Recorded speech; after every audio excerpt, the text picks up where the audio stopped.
الاخوان اللي راهم يقولوا احنا الجزائر قوه اقليميه وعندنا تاثير في افريقيا وعندنا يعني حتى الهضره اللي نسمعوها يعني على مسح الديون باش تكون عندنا قوه في افريقيا. الصراحه بالتجربه نتاعي في تنزانيا وفي كينيا الحقيقه ما زلنا بعاد على تاثير في افريقيا. وعلاش؟ في تنزانيا كي دخلنا المطار راني داير فيديو ندير اشاره ليه. هذيك الفيديو حكيت عليه كيفاش كي دخلنا المطار تاع تنزانيا كيفاش عملونا. ودوكا كي دخلنا ثاني لكينيا دخلنا باروت. صراحه ثاني كانت معامله ماشي على اساس حنا كاشخاص ولا خطا ولا معامله على اساس باسبور خوتنا.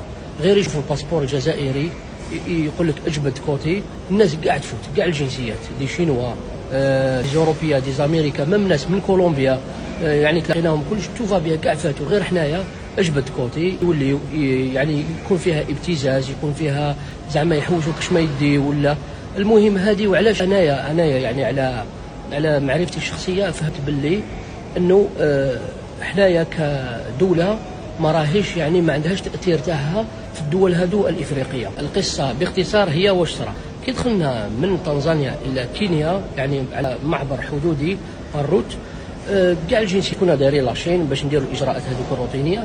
كاع الناس فاتوا كي لحقنا حنايا يعني شافوا الباسبور قال جزائري قال سنه وراه ريزيرفاسيون بداو يديروا لونكات وكيفاش ومنا.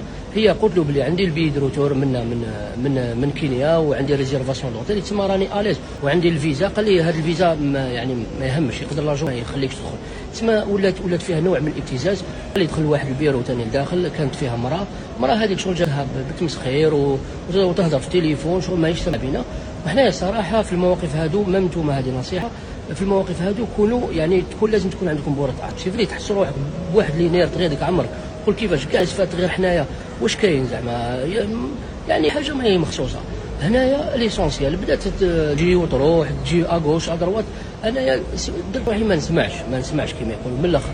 هي باينه حكايتها رشوه الاف مي انايا جبتها تاع